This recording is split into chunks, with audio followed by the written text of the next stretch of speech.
Hey guys. Tonight we're slipping into a place where the air smells faintly of river mud and warm dust. Where the night breeze drifts over ancient rooftops as if it's trying to cool off a world that never stops sweating. You're standing right there, yes. You, on the edge of old Mesopotamia. Blinking at the glow of oil lamps and trying to imagine how anyone got anything done without Wi-Fi. Spreadsheets, or that one coworker who answers emails at 2 a.m. out of sheer chaos energy. Honestly, with the heat, the bugs, and the bureaucracy, you probably wouldn't survive a week here. But that's why we're just visiting in a story, not filing taxes in 2000 BCE. So, before you get comfortable, take a moment to like the video and subscribe, but only if you genuinely enjoy what I do here. And while you're at it, let me know in the comments where you're listening from and what time it is for you right now. Now, dim the lights, maybe turn on a fan for that soft background hum, and let's ease into tonight's journey together. You find yourself walking along a narrow path of packed earth that runs beside a low canal. Its water sluggish and dark like a half-asleep serpent. In the distance, the unmistakable silhouettes of ziggurats rise like stepping stones for ambitious gods. The smell of baked clay mixes with the smoky aroma of reed torches. You're heading toward a dusty courtyard where scribes gather each morning, sharpening their reed styluses and pretending they aren't chronically exhausted. And tonight, woven into this warm darkness, you're stepping into the quiet beginnings of the world's first complaint letter, though. At this exact moment, you don't know it yet. Your sandals crunch softly as you arrive at a clearing where a row of clay tablets sits drying in the fading heat. You rub your fingers over one out of curiosity, but pull back quickly. Burning your fingertips on a tablet is a rite of passage nobody wants twice. You can almost hear future historians sighing, "Ah yes." The classic rookie mistake. Right behind you stands a small building made of sun-dried bricks. This is where young scribes like you, just trying to keep track of wheat deliveries and goat rentals, spend their days hunched over wet clay while dreaming of easier jobs. Like brick carrying, or lion taming. Inside, you hear the soft clatter of reed pens and the low hum of scribes murmuring numbers to themselves. You slip in and feel an immediate embrace of warmth, too much warmth. If you're being honest, the place always feels like someone trapped the sun inside and forgot to let it out. Your eyes adjust to the dim glow of oil lamps. And there he is, your supervisor. A man whose eyebrows are so permanently furrowed they probably have their own administrative records. He gives you a nod that feels like a combination of welcome, worry, and please don't mess anything up today. Because this week, the temple's granary records are in chaos. Some tablets say one number, others claim another, and the priests are starting to whisper about divine miscalculations. Which is Mesopotamian for, someone is definitely getting blamed. You're hoping it won't be you. As you take your place at a simple wooden bench, you pick up a raw tablet. It's soft and cool, like touching thick river mud. You feel its grainy surface under your thumbs. And the clay gives just enough resistance to remind you that every mark you make will matter. You begin carving the day's tallies, barley sacks delivered, oxen borrowed by farmers, and those infamously inconsistent jars of sesame oil that never seem to match the receipts. You focus, letting the rhythmic scratch of the stylus settle your mind. It's oddly soothing. Like ASMR with higher stakes. Outside, a gust of wind pushes dust through the doorway, sprinkling it across your workspace. You gently wipe the clay, careful not to distort any symbols. You think about how strange it is. Your entire job is to turn the chaos of the world into neat, wedge-shaped impressions, and yet the world keeps insisting on being chaotic. Historians still debate whether scribes secretly loved or loathed this constant instability. Though honestly, judging by the number of tablets complaining about missing goods, the answer is probably both. A fellow scribe leans toward you, whispering with a tone that tries to sound casual but ends up sounding like gossip that's been waiting all morning to escape.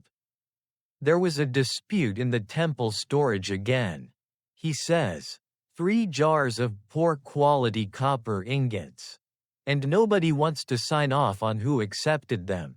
You raise an eyebrow. That kind of mistake could turn the whole day sour. Or interesting, sometimes both. You continue writing, but now you're listening, waiting for the inevitable chain reaction that always follows a storage dispute. Raised voices, footsteps, maybe someone storming in dramatically. You don't have to wait long. A priest shuffles past the doorway, muttering about careless scribes and the gods surely testing us. Another joke bubbles up in your mind. If the gods are testing anyone, shouldn't they at least provide answer keys? For a moment, there's quiet, the kind of quiet that makes your ears perk up, like the world is holding its breath. Then the sound of hurried footsteps breaks it. You turn as a young temple runner barges inside, hair messy and tunic askew, as though he sprinted across the city.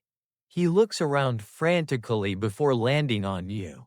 You, he says, pointing, they want the granary numbers from yesterday. Now. You swallow. Yesterday's numbers are messy. Not incorrect exactly, just tangled. Wheat sacks came in late. 1 ox delivered more than recorded. And someone borrowed a measuring bowl without leaving a note. Classic. You hand over the tablet anyway. Watching the runner dash off with it, you try to shake off the tension, but a weight lingers on your shoulders. Minutes pass, maybe an hour. Then you hear it. Raised voices from the courtyard. You step outside, and the heat hits you like a warm wall. A group of temple officials is gathered around the young runner, who's now talking to them with frantic gestures. They turn toward you. You feel that strange sinking sensation in your stomach, the same one you get when sending a risky text and seeing the typing indicator appear immediately. One official steps forward. Scribe, he says, voice cool but sharp. Your numbers, they conflict with the merchant's list again. You blink. Again? How? Why does this always happen when you're on duty? The official continues. The merchant is furious. He claims he delivered higher quality goods than recorded. He insists someone is undermining him. You inhale slowly, letting the warm evening air fill your lungs. The tension thickens like wet clay between your fingers. The officials wait for your answer. But before you can form words, the official adds, he's coming here at dawn. Perfect. Dawn. Nothing terrible has ever arrived at dawn in Mesopotamia. Except mosquitoes, tax collectors, and now, apparently, an enraged merchant. You glance at the clay tablets around you. Still drying, still fragile. Somewhere in this dusty courtyard lies the seed of something bigger than you can imagine. A new way of dealing with conflict. A new voice carved into clay. But for now, you're just trying to survive until morning. And that's where the path begins. You're still standing in that warm courtyard when the night settles deeper around you. The lamps flickering against the mud brick walls as if they're nervous on your behalf. You can almost feel the heat from the clay tablets radiating against your shins. It's the kind of atmosphere that makes you question every career decision you've ever made, including the one where you thought, yes, spending my life hunched over damp rectangles of mud sounds fulfilling. But here you are, and dawn is creeping closer with the promise of one very angry merchant. You straighten your back, trying to shake off the stiffness from a long day. The city hums quietly, distant chatter from a tavern, the splash of a bucket hitting water, and somewhere in the dark, a donkey braying with the emotional intensity of someone who absolutely thinks the world has wronged him. You sympathize. In fact, he might be the only one who understands your situation right now.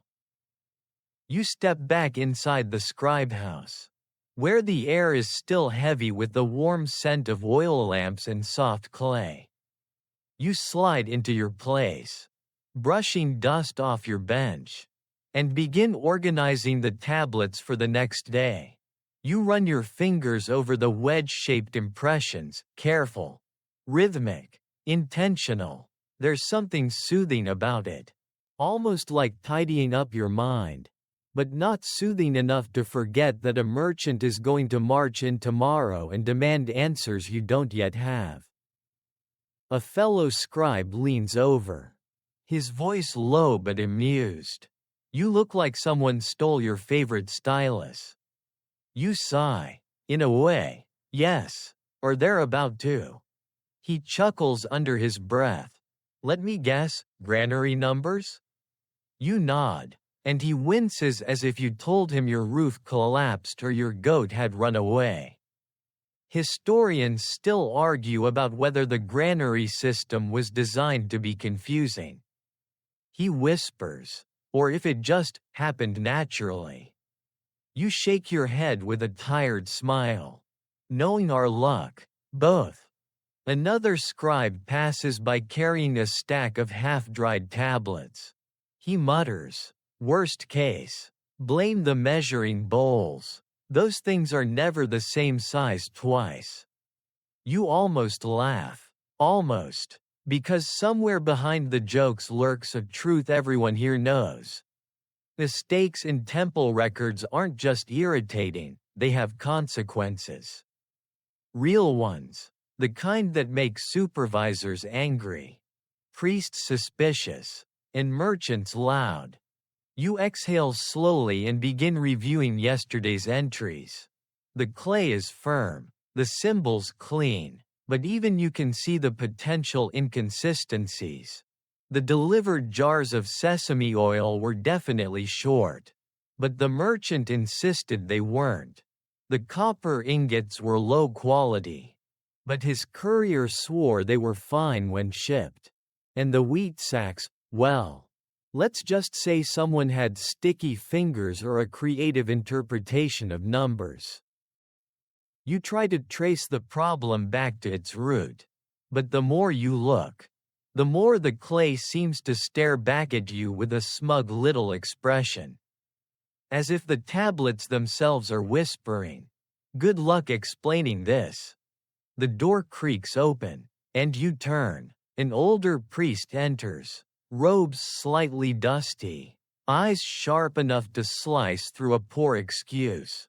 He approaches your workstation with the calm precision of someone who knows they're adding stress but has accepted it as part of their sacred duties. "Your figures," he says simply. You nod, bracing. "They're accurate." Perhaps. He lifts a tablet and squints at the symbols. But the merchant's list says otherwise. With the same energy you'd use to explain to a child why the moon isn't actually made of cheese. You reply, "His list has changed 3 times this month." The priest purses his lips. "So have ours." You wince. Fair point. He sets the tablet down gently, as though it's a fragile truth that might crumble. The gods appreciate order, he says, though his tone suggests he's personally skeptical. Try to bring clarity tomorrow. Clarity. In Mesopotamian bureaucracy, you nod politely, but inside, your soul is laughing the way people laugh right before crying. When the priest leaves, the room grows quieter, and you're left alone with the soft scrape of styluses and the gentle pulsing warmth of clay.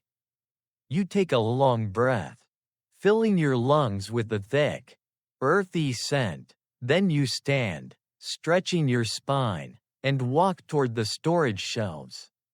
Rows upon rows of tablets stare back at you.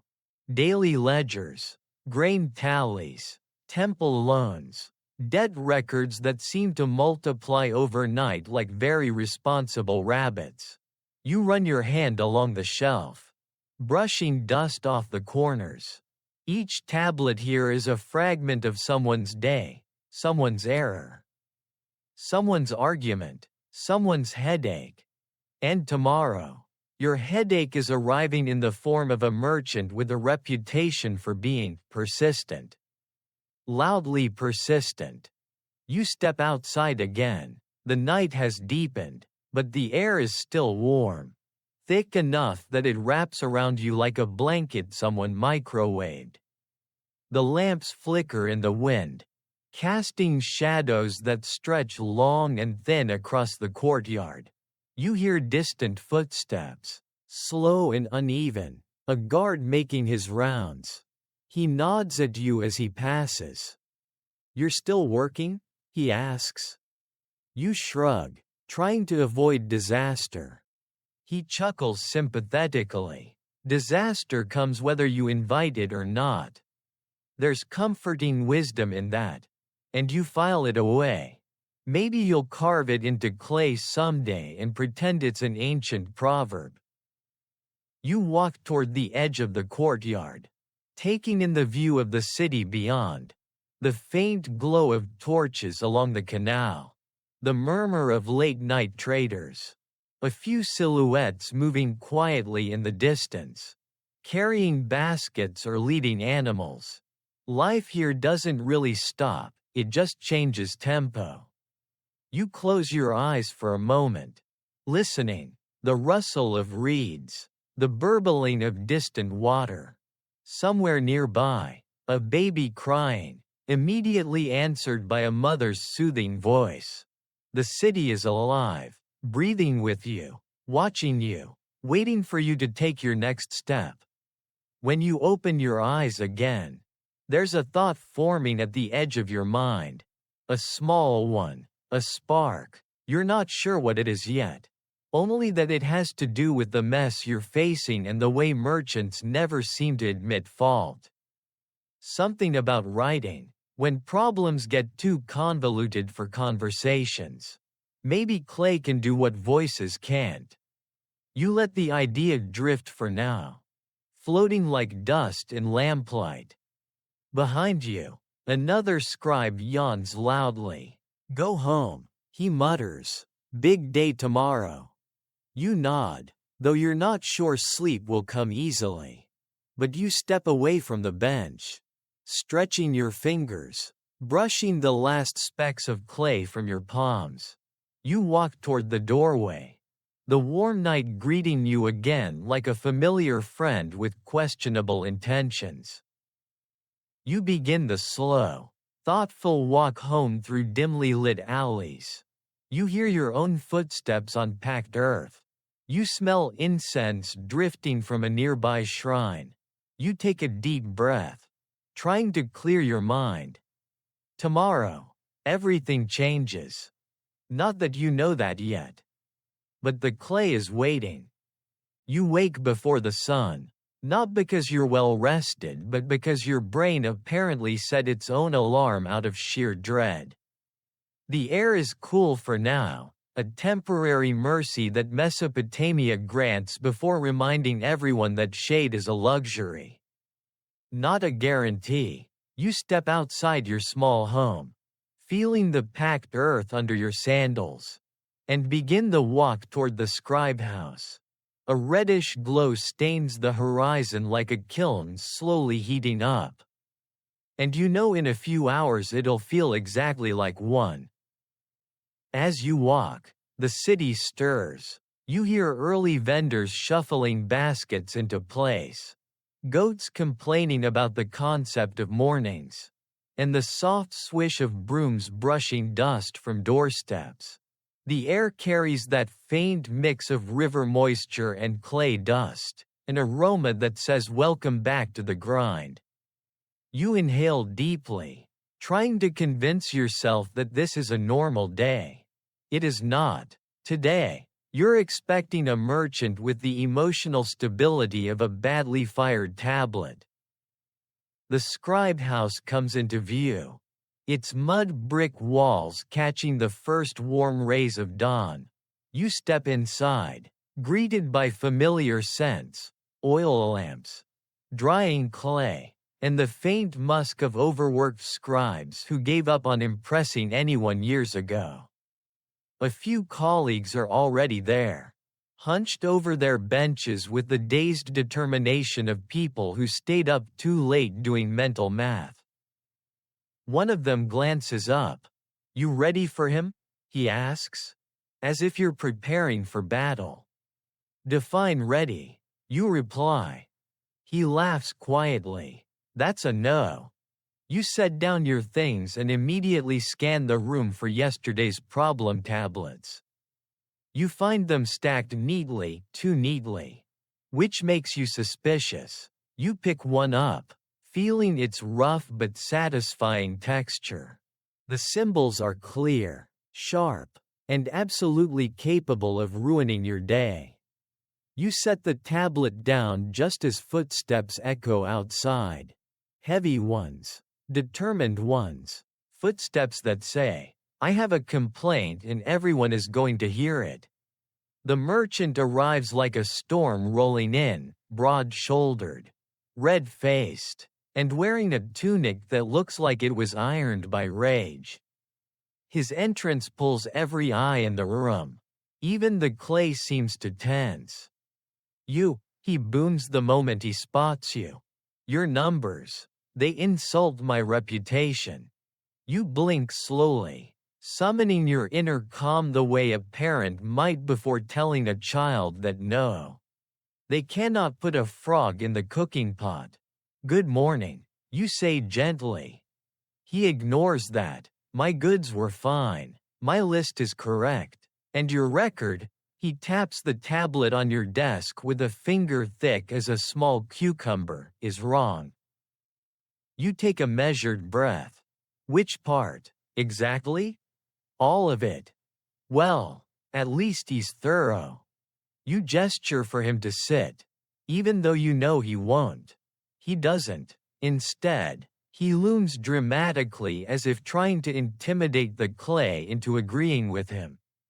You pick up your tablet, then his damaged-looking inventory list, and compare the two. "We recorded fewer jars of sesame oil," you say, keeping your tone steady, calm, edged with the faintest hint of ASMR host who has seen too much. "Yours says 10 jars. We received 7. 3 were cracked." "They cracked after delivery," he snaps.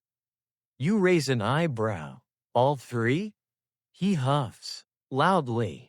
The other scribes exchange glances. Someone bites their lip, trying not to laugh. You suppress a smile, barely. The merchant thrusts another list at you. "This is the copy I gave the temple officials."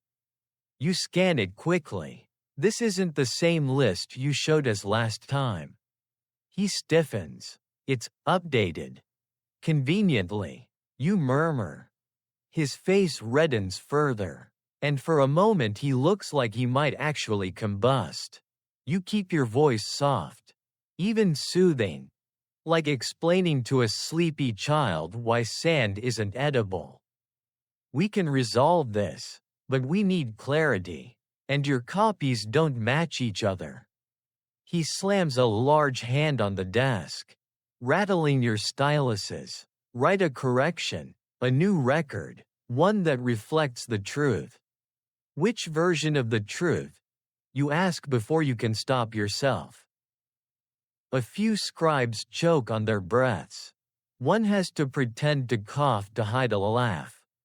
The merchant's expression turns dangerously still. You are mocking me.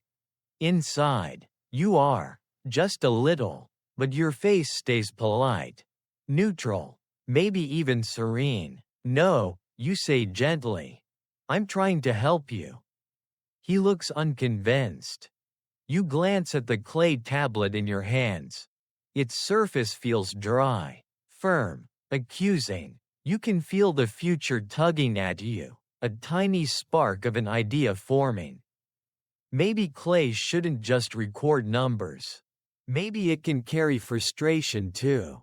Maybe it can speak where voices talk past each other. For now, though, you stay professional. We'll take your concerns seriously. You assure him, but if you want a correction, we need a clear account from you. He crosses his arms. Fine, then I will write one. You blink. You will? He nods sharply. Yes, and I will deliver it to the officials myself. He pauses, puffing up with self-importance. A proper message, one they cannot ignore. You glance at your fellow scribes. Their eyes widen. One mouths silently.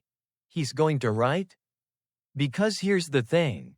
Merchants rarely bother writing anything. Their scribes do that. The idea of a merchant personally carving words into clay is like imagining a modern CEO typing with one finger. It's possible. But nobody wants to be there for it. Still, he's determined. He points at you again. You'll see, I will return this afternoon with a message that will correct everything. He turns and storms out, robe flapping behind him like an angry sail. The moment he leaves, the room exhales. Someone mutters, "This is going to be good." Another whispers, "Do you think he even knows how to hold a stylus?" You shake your head, rubbing your temples. Your day has now split into two outcomes, both terrible. If he brings a message full of nonsense, you'll have to explain it to officials. If he brings a message that somehow makes sense, it'll contradict your record and you'll still have to explain it to officials. But beneath the stress, the spark in your mind flickers brighter. A message, a clay message, a deliberate act of complaint carved directly into the medium of truth itself. You can almost feel history nudging you forward. You spend the next few hours working quietly, though your mind keeps drifting back to the merchant's vow. You tidy tables, check tallies, update lists. You even correct a minor entry about borrowed donkeys, the kind of tiny discrepancy historians still debate the importance of today. Some insisting the donkey economy shaped early cities, others claiming it was just everyday chaos. As midday heat settles over the courtyard like a thick blanket, you pause, wiping sweat from your brow. A thought comes to you again, clearer this time. What if conflict didn't end in shouting? What if it ended in writing? You look at the clay tablets stacked beside you. They wait, patient and unbothered. Blank ones lie ready for new impressions. Your fingers hover over a fresh lump of clay. Maybe it's time to try something new. Something bold. Something no scribe has done before. You press your thumb into the clay, feeling its cool give. The first complaint letter is stirring inside you, but not quite ready to surface. Not yet. But soon. The afternoon heat sinks into the city like a slow-moving river of warm syrup, coating every surface and every thought. You feel it pressing against your skin as you sit in the scribe house. The air thick enough that even the shadows seem sluggish. Your stylus feels heavier in your hand. Your eyelids dip. Clay dries faster. Tempers usually do too. And somewhere out there, a merchant is carving a message he fully intends to weaponize against you. You try, briefly, to imagine what his clay tablet must look like right now. Maybe it's crooked. Maybe the symbols are upside down. Maybe he's pressing so hard into the surface that the clay is cracking like the emotional stability of someone arguing on the internet. You shake the image away, but a small smile tugs at your lips anyway. Humor helps. A little, not enough. Your colleague Naram peeks over your shoulder. Still thinking about him? Always. You mutter. Careful, he whispers conspiratorially. If you think about a merchant too long, you might summon him. You chuckle, but you know he's only half joking. The merchant has the uncanny ability to appear at the worst possible moment. Like a mosquito that somehow finds your ear in the dark.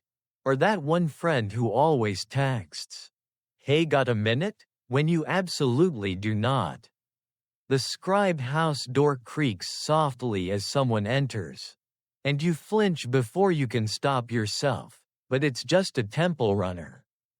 He drops off a set of errands, nods, and leaves again. The relief is immediate, but not complete. You know he's coming, you just don't know when.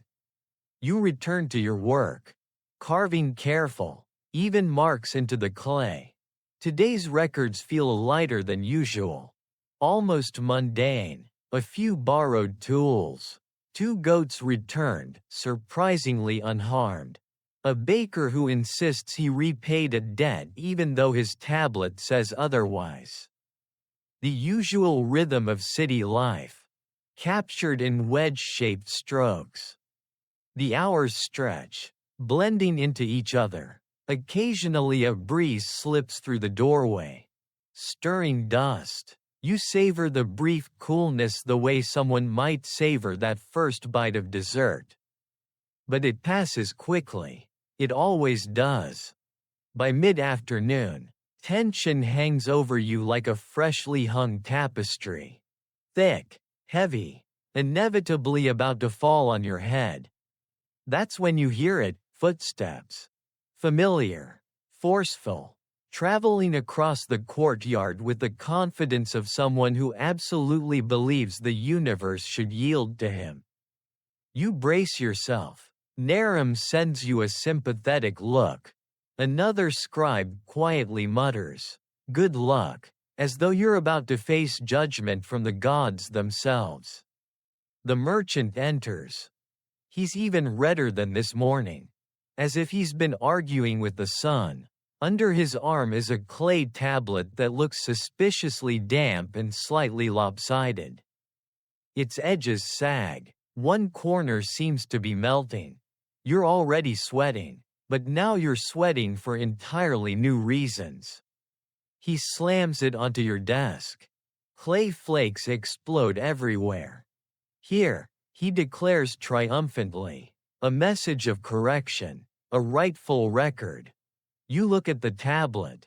It looks back at you, almost pleading to be put out of its misery. You swallow. "May I read it?" He folds his arms. "Read it aloud." Of course, public humiliation for both of you.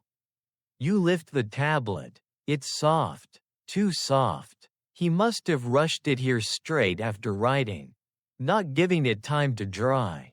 The wedges are uneven, some so deep you're worried his stylus might be embedded inside.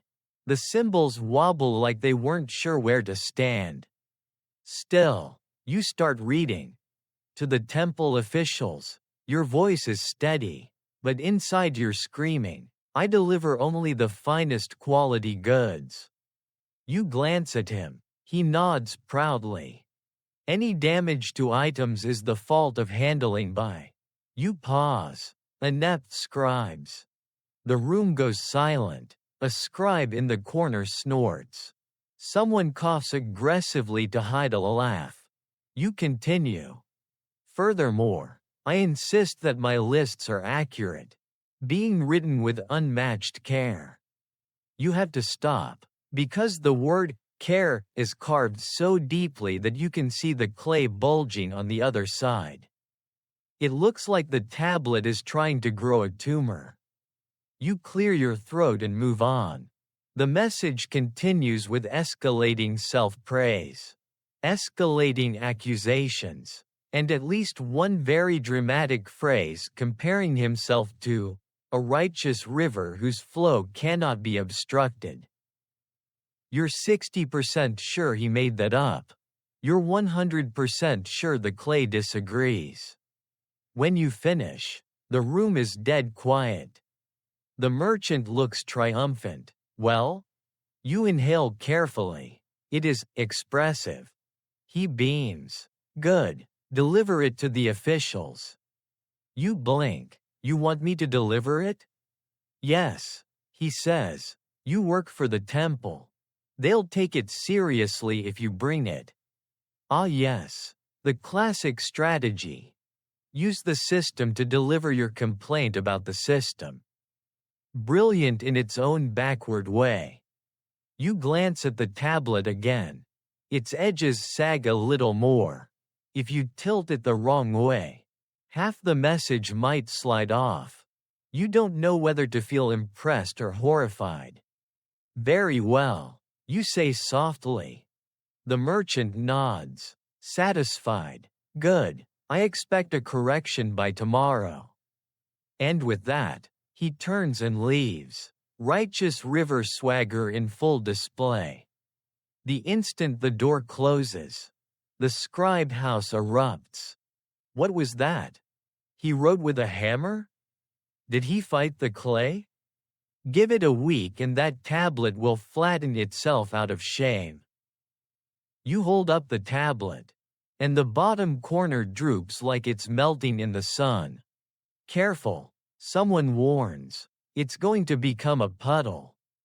You sigh deeply, the kind of sigh that reaches the soul. I have to bring this to the officials. Naram pats your shoulder. Good luck. Try not to drip on the floor. You want to laugh, but your mind is already leaping ahead. The tablet in your hand, flawed, messy, emotional, feels like a warning. Or an invitation. It's hard to tell. As you begin the slow walk to the temple offices, clay tablet cradled like a very sad, overheated baby, a new thought rises in your mind. If he can write a complaint, badly as he did, why can't you write one too? One that actually makes sense. One that tells the truth. One that captures the frustration of dealing with impossible merchants, mismatched lists, and supervisors whose eyebrows carry centuries of disappointment. You look down at the sagging tablet again. Maybe this is the problem. Maybe clay isn't just for numbers. Maybe it's for voices, real ones. You approach the temple steps and feel the weight of history gathering around you like a warm, dusty cloak. You're not ready yet. But something in you is shifting. Something that will change everything. You stand at the base of the temple steps. The merchant's clay tablet sagging sadly in your hands like an exhausted animal that has given up on all its dreams. The sun beats down on everything with the relentless energy of someone who has never heard of work-life balance. Even the shadows have retreated, as if they decided today was simply too much. You place a foot on the first step, and the stone radiates heat, warm enough that you briefly wonder if you could cook flatbread on it. Probably. Someone in the city has definitely tried. As you climb, the tablet droops a little more. By the time you reach the top, a corner smears gently against your palm, leaving clay streaks like the fingerprints of a frustrated toddler. You shake your head, muttering under your breath, "This is a cry for help." Not from you, from the tablet itself. Two temple officials stand near the doorway, deep in conversation. When they spot you, their expressions shift into identical blends of annoyance and resignation. Officials always seem to perfect that look. It's part of their job training. You're convinced.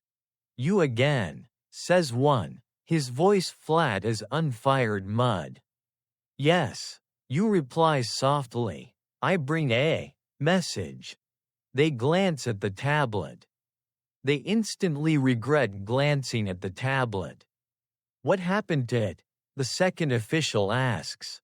Horrified. "It's expressing its emotions," you say calmly. A few seconds of silence pass while they process your sarcasm. Then you offer the tablet forward. One official delicately takes it with 2 fingers, holding it like it might suddenly leap up and bite him. He squints at the surface. "These marks are exaggerated." "That's one word for it," you murmur. He reads aloud. "I deliver only the finest quality goods. Any faults belong to inept scribes. I am a righteous river." He stops. "Is this poetry?" The other official rubs his temples. "This is a formal complaint, isn't it?" "Yes," you say, keeping your voice steady. He requests a correction to yesterday's record. "Of course he does," the first official mutters. "He always does." They exchange a long-suffering look, the kind shared by people who have survived far too many inventory disputes. Then, without ceremony, they gesture for you to follow them inside.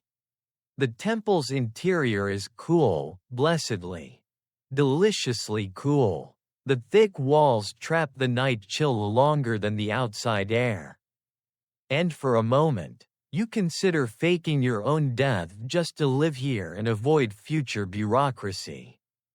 But you stay professional and follow the officials deeper into a storage room filled with shelves of clay tablets.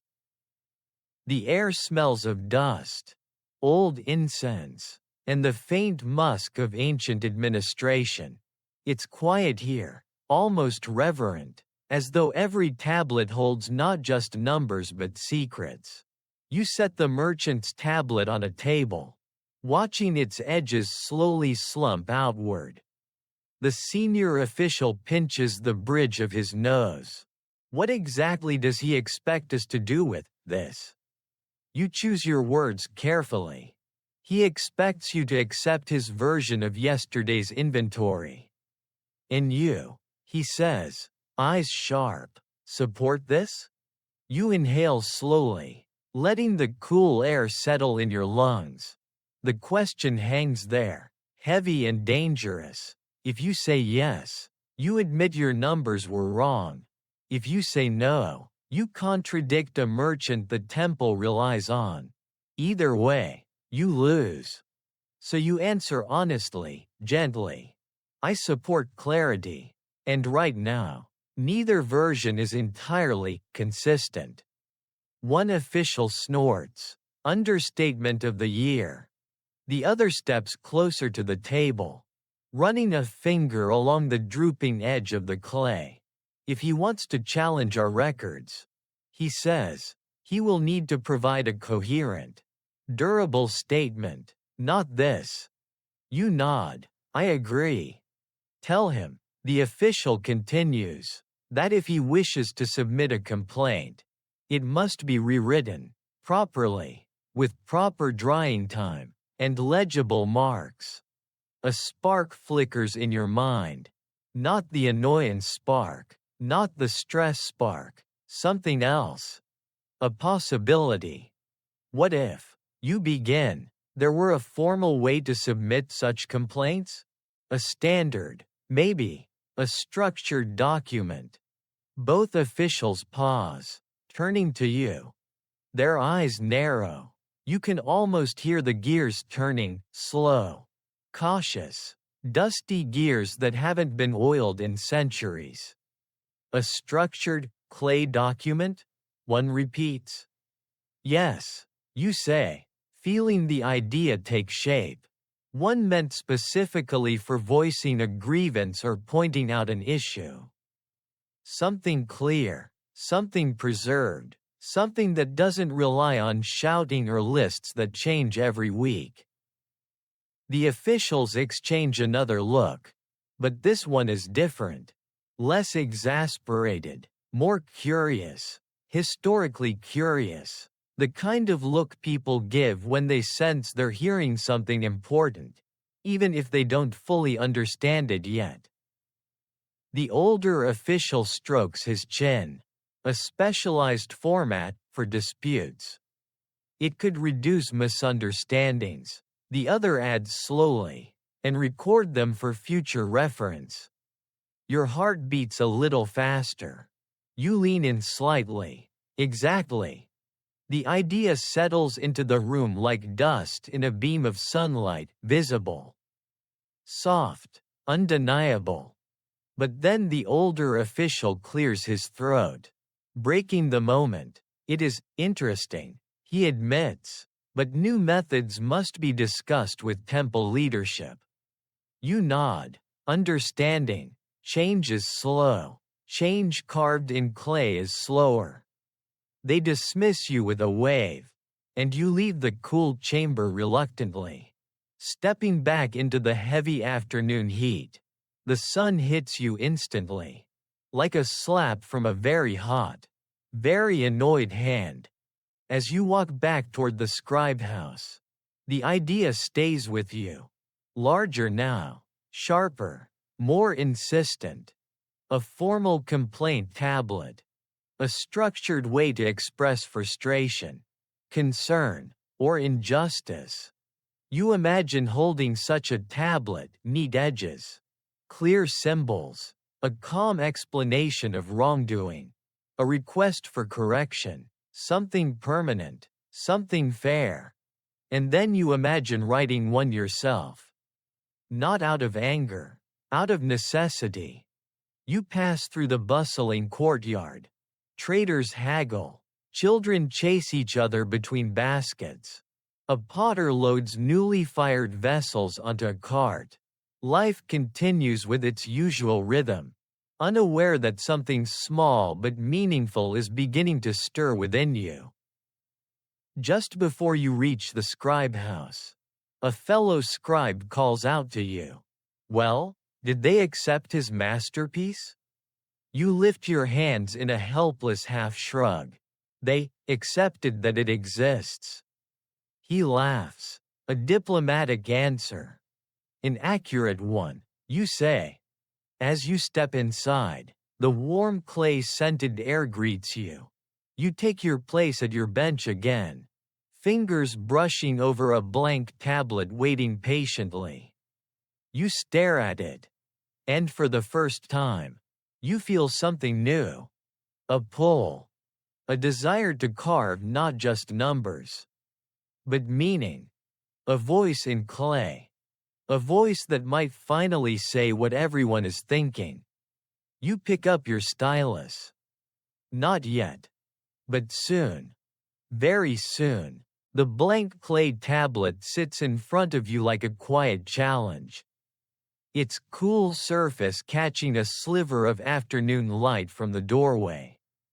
You rest your fingertips on it, letting the texture ground you. Grainy, firm, responsive. Clay is honest in a way people rarely are. Press into it too hard. And it remembers. Too soft. And it forgives everything. You're somewhere in between today. Perched on the edge of inspiration and exhaustion, teetering like a potter's wheel that hasn't quite found its center. Around you, The scribe house hums with its usual chorus, the scratch of styluses, the murmur of numbers, the occasional muttered curse when someone smudges a perfect line. But beneath it all is something else, an undercurrent of distraction. It takes you a moment to realize you're the cause. Scribes keep glancing your way. Not openly. Just those little sideways looks people give when they're curious but trying to pretend otherwise. You can practically hear the unspoken question drifting around the room. What's he going to do next? You ignore them for now and lean over the tablet. You could start writing the day's tallies. You could update the livestock records. You could recheck the measurements for the grain jars. Though doing that again feels like playing a game that only lets you lose slowly.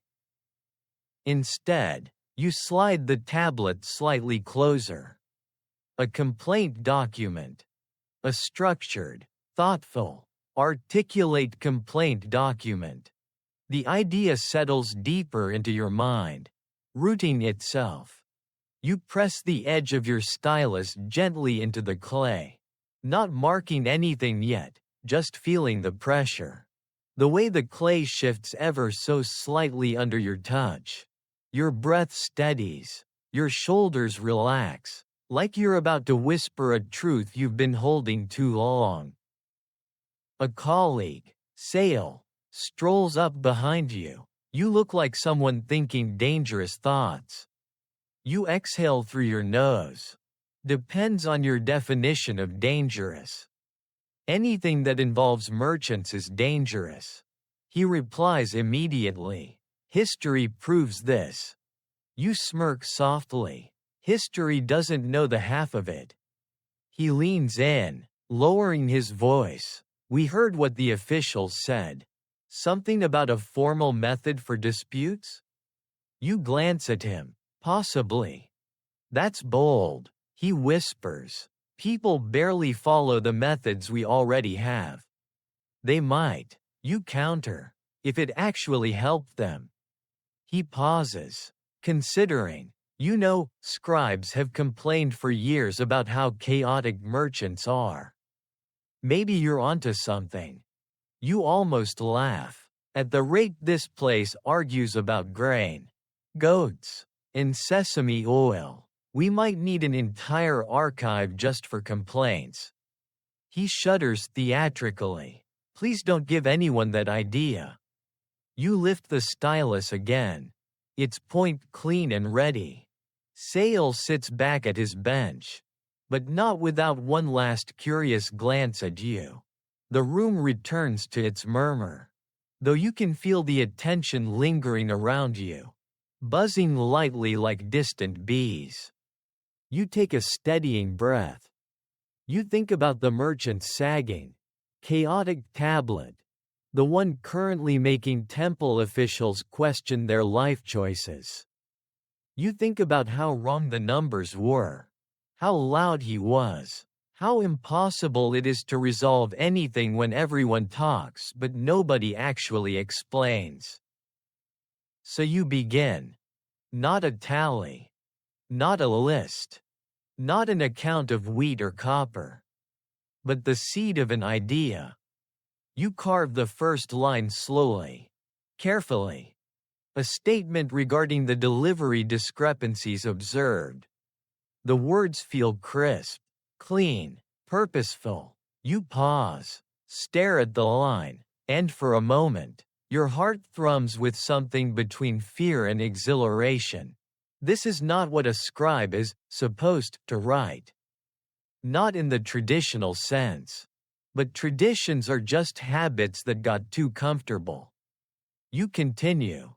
You describe the mismatched lists, the damaged goods, the inconsistent deliveries. Not with anger, though you feel some, but with clarity. A kind of calm precision that lets the truth stand on its own without theatrics. As you write, the clay welcomes each mark, capturing your rhythm, You find yourself slipping into a zone where the world narrows to the stylus. The surface, the soft scrape of wedge-shaped impressions. The heat becomes distant, the chatter of your colleagues fades. Even the stress thins out, replaced by focus. You add a line about the need for standardized reporting. You mention how unreliable records harm both merchants and temple staff. You include a gentle but unmistakable reminder that discrepancies have grown frequent enough to hinder proper resource management. With each sentence, you feel the weight inside your chest lighten. This isn't just writing, it's relief poured into clay. Then you add something bold. It is recommended that future grievances be submitted in structured form, to ensure fairness and clarity for all parties involved. The moment you carve it, the air shifts.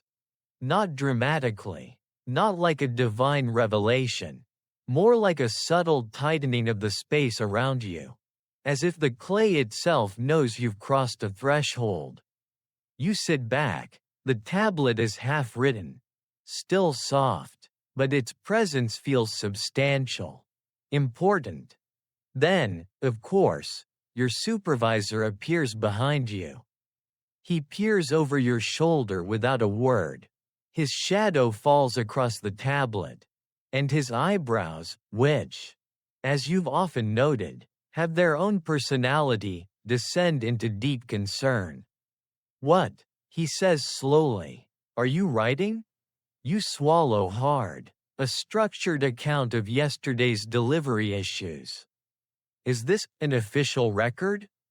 "No," you admit quietly. "A proposal." He blinks. "A proposal. On clay.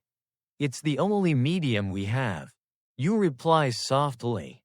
He squints at the lines, reading them silently. His expression shifts, not into anger, but something more complicated: thoughtfulness, hesitation, maybe even admiration, though he'd rather swallow hot sand than admit it.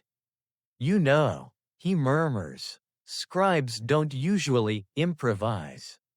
You nod. "I know. And officials don't like surprise innovations." "I know. And merchants.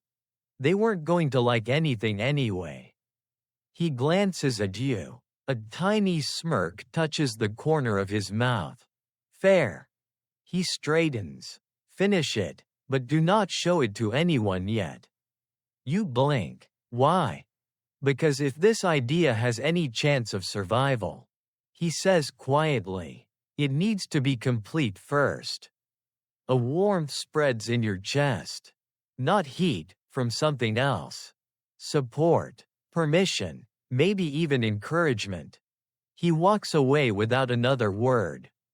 You turn back to the tablet. It waits for you, steady and patient. You carve the next line. And the next. Your stylus moves more confidently now. Outside, the sun dips lower, softening the city into warm gold and long shadows. A breeze slips through the doorway, stirring the edge of your robe. Somewhere in the distance, a potter calls out prices. Children laugh. A vendor shouts a joke that makes someone snort. But you stay with the clay. And with each mark, you step closer to something new. Something no one asked for, but everyone might need. Not written in anger. Not written in fear. Written in purpose. And soon, the world will know. The last traces of daylight bleed through the doorway, casting long amber slants across the floor as you sit hunched over the half-finished tablet. The clay has firmed just enough to hold its shape, but it's still soft beneath your stylus, still willing to listen. You add another line, shaping it with care, feeling the steady push of purpose guiding your hand. This isn't like tallying sacks of barley. This feels heavier. intentional in a way that hums quietly through your fingertips. You pause to stretch your neck, rolling your shoulders. The scribe house is quieter now. Most of your colleagues have gone home, their benches abandoned, styluses resting like sleeping tools awaiting tomorrow's chaos. A faint echo of footsteps comes from the courtyard as someone sweeps. The rhythmic brushing drifting inside like a soft lullaby for tired scribes. You glance down at your tablet. A structured complaint, a proposal for clarity, a small rebellion pressed into clay. It's not finished yet, but it breathes with potential. You're about to carve the next line when a voice slips in from the doorway. You're still here. You turn to see Sale leaning against the entrance. Arms crossed, sweat-damp tunic clinging to his shoulders. He raises an eyebrow. Honestly, you're starting to make the rest of us look bad. You shake your head lightly. Just finishing something. He steps closer, eyeing the tablet. Ah, he murmurs. The famous something. You gently pull it a little closer to your chest. It's not ready. Didn't think it would be. You look like someone inventing a new way to get scolded. You smile at that, however faintly. Maybe. Sale kneels beside your bench, lowering his voice. Look, changes don't come easy in this place. People like what they already understand, even if what they understand is a disaster. You nod. I know. But, he hesitates, then shrugs. Sometimes someone has to start the disaster cleanup. It's a simple sentence, but it sits warm in your chest. A quiet show of support. Encouragement wrapped in dry humor. Before you can reply, footsteps approach, soft, shuffling ones. An older man steps inside, leaning heavily on a crooked walking stick. His white hair is thin, his eyes sharp beneath their drooping lids. You recognize him instantly, the senior temple archivist. A man who has memorized more inventories than some people have thoughts. He scans the room with mild surprise. Only 2 scribes left? At this hour? His gaze settles on you. You're working late. Yes, sir, you answer respectfully, sitting a bit straighter. Sale bows his head and excuses himself quietly, leaving you alone with the archivist. The old man takes slow, deliberate steps toward your bench, peering at the tablet with the curiosity of someone evaluating a questionable market vegetable. Not a tally, he says softly. Not a purchase, not a debt record. No, sir. His eyebrows rise a fraction. Then what is it? You inhale, steadying yourself. A structured complaint, a proposal, something that might help resolve disputes more clearly. He doesn't react at first, just stares at the clay, then at you, then back at the clay again. You brace for scolding, for dismissal, for the kind of weary lecture that starts with, "in my day," and ends with you wishing you were a goat herder instead. But instead, he does something unexpected. He chuckles. A low, dry, papery chuckle, like parchment folding in on itself. Finally, he murmurs. Someone writes what they actually want to say. You blink. Sir? He lowers himself into a creaky wooden stool. For years, I've watched scribes argue over numbers. Merchants argue over honor. Officials argue over who should investigate the argument. The clay captures all of it, but none of it speaks plainly. You exhale slowly. So you approve? He shakes his head. Approval isn't the word, then leans forward. This is needed. Your heart thumps once. Hard. He adjusts the tablet slightly. Careful not to distort the wet clay. You'll need a clearer introduction, he says, tapping a gentle finger near the top. A structured beginning helps officials understand intent. You nod quickly. Yes, I can add that. And you should include examples. He continues. Specific incidents. They must see how it applies. Of course.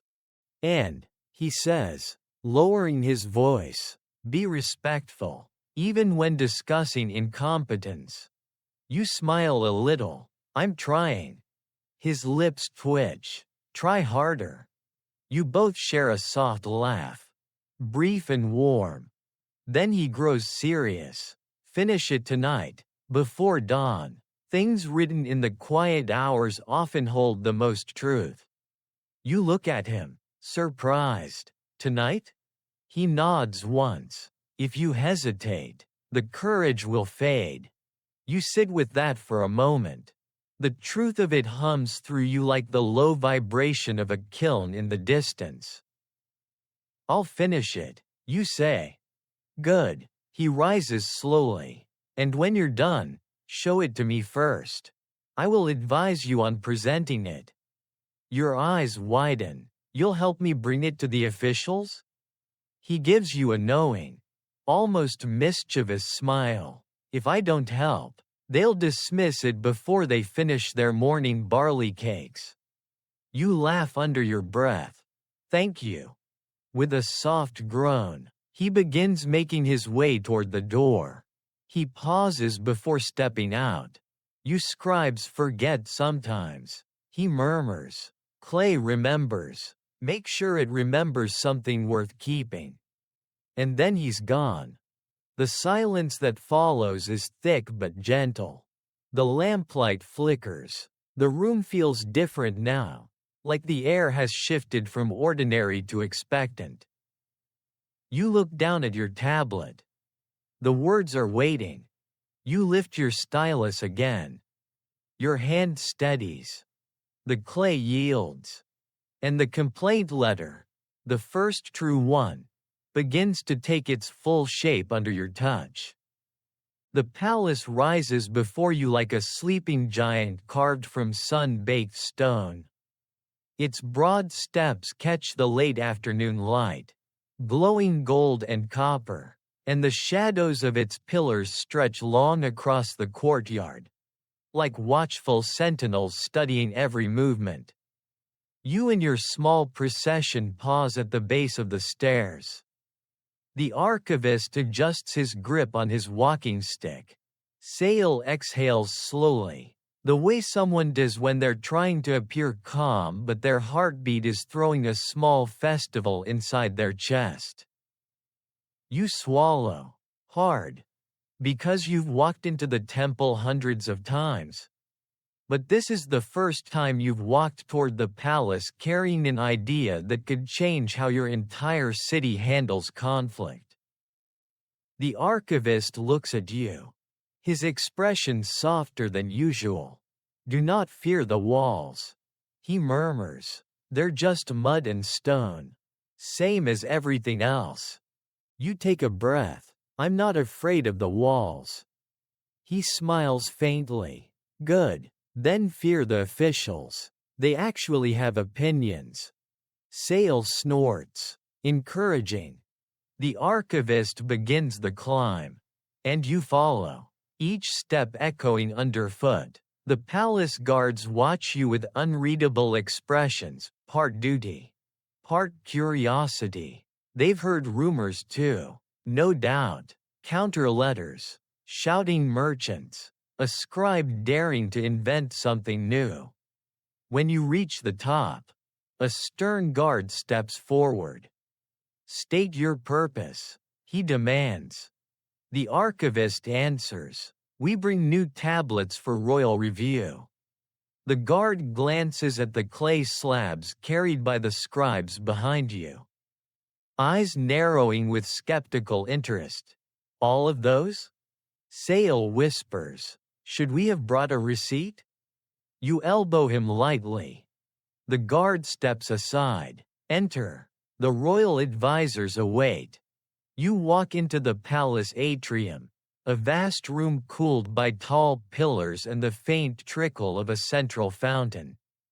The sound of water echoes softly, soothing, like the city inhaling. The walls are painted with faded images of kings, harvests, wars, and ceremonies. You catch one mural showing a procession of scribes holding tablets. Their faces look serene. Yours probably doesn't.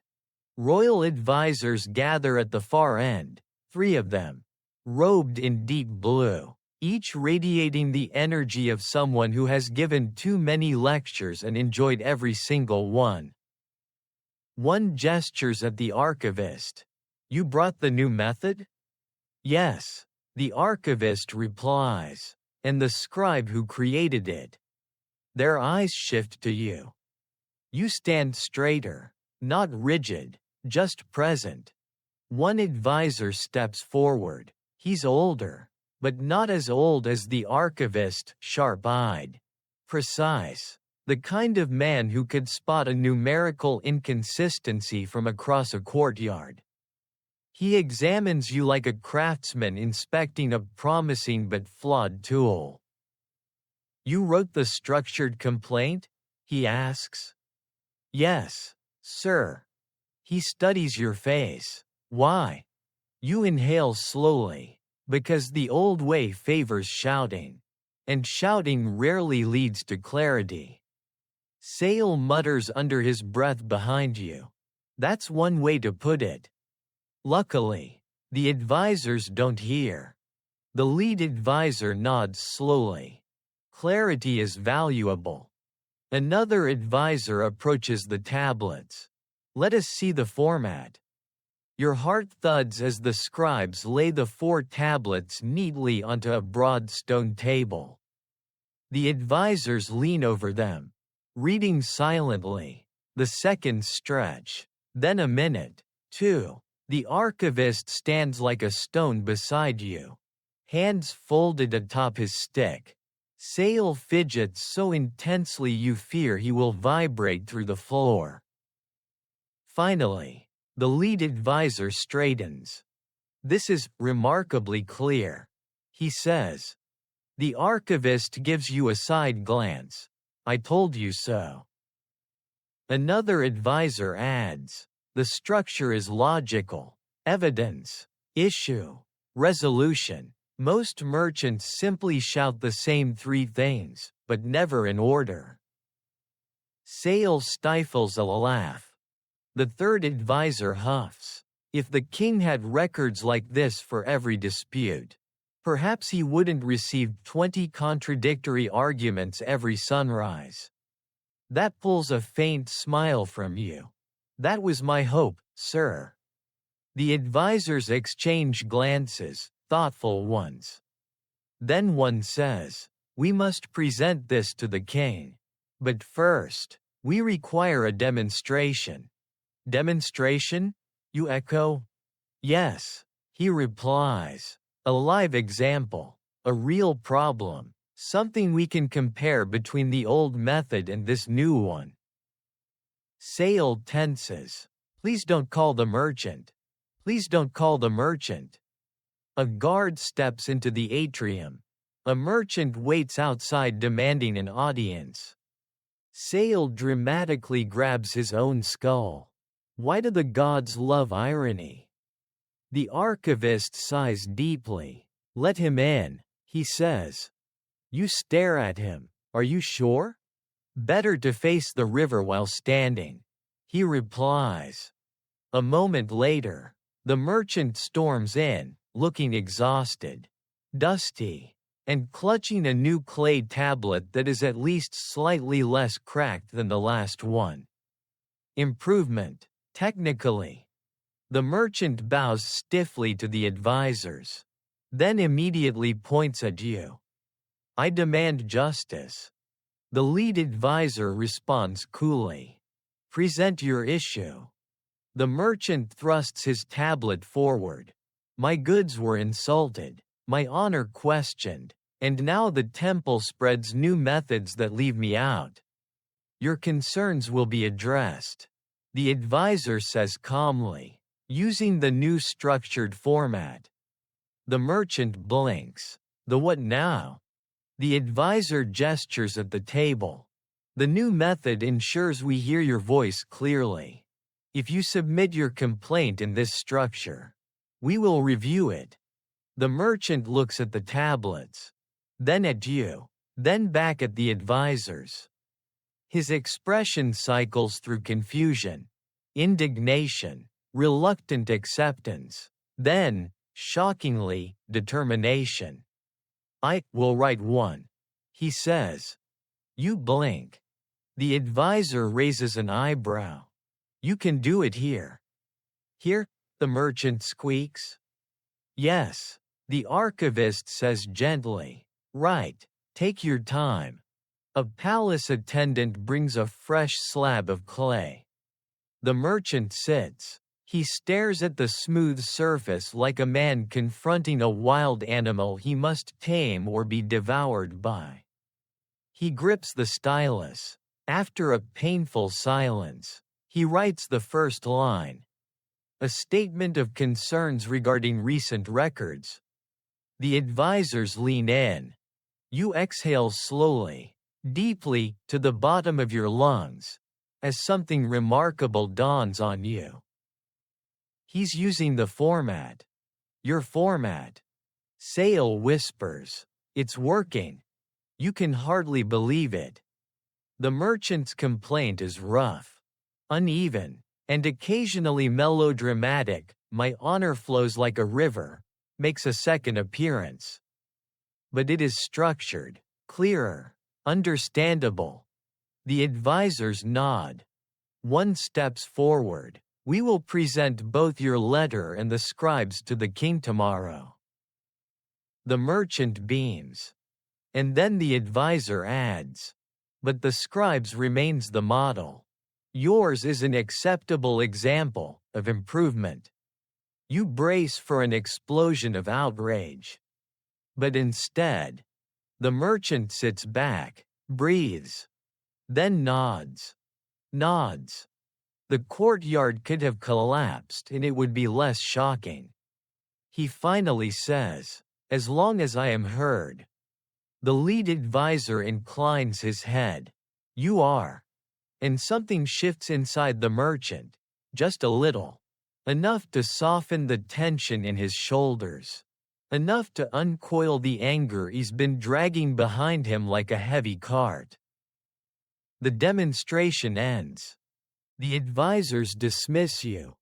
As you step out into the fading sunlight with the archivist and Sale walking beside you. The archivist murmurs. This is only the beginning. If the king approves this format, scribes across the region will adopt it. Sale nudges you. You realize you've started a revolution in paperwork? A quiet revolution, you reply. Still counts, he says. The palace glows behind you, shadowed by tall pillars. A breeze stirs the dust at your feet, and the night lights flicker awake across the city. You feel tired. You feel relieved. You feel capable. Tomorrow, the king will see your idea. But tonight? Tonight, your city is already whispering a different kind of story. One about a scribe who didn't shout, didn't argue, didn't fight. You wrote. And Clay remembered. Wake before sunrise again. But this time it isn't dread that pulls you out of sleep, it's anticipation. The soft blue-gray morning light seeps through your doorway, carrying the scent of cool river air and the far-off sound of vendors preparing their stalls. Today is the day. The king will hear the structured format. The council will present your work. And you, well, you will stand somewhere in the corner trying not to faint. You splash water on your face, smooth your robe, and gather your stylus, habit, Nothing more. You won't need it inside the palace. But its familiar weight steadies your hand, keeps your thoughts aligned. Outside, the streets are quieter than usual. People glance at you as you pass, not with the gossiping energy of yesterday, but with a curious kind of respect. It feels strange, like wearing a new piece of clothing that doesn't quite fit yet. Sale meets you near the scribe house, leaning against a wall with a grin that's far too awake for this hour. "Ready to meet the king?" he asks. "No," you answer honestly. "Perfect," he says cheerfully. "You won't overthink it." You groan softly. The archivist joins you shortly after, leaning on his walking stick. He looks calmer than both of you combined, which is unnerving. "The advisors are expecting us," he says. "We'll observe from the side unless called forward." "Unless?" you echo. The archivist gives you a thin smile. "Kings are unpredictable. It's part of their charm." "I'd prefer less charm," you mutter. Sale claps your shoulder. "You'll be fine. Just don't pass out. Or do. That could be memorable." You decide not to dignify that with a response. The walk to the palace feels shorter today, maybe because you know what awaits you. Or maybe because your thoughts are moving too quickly to notice distance. The palace steps rise ahead, bright in the clean morning light, and two guards usher you inside immediately.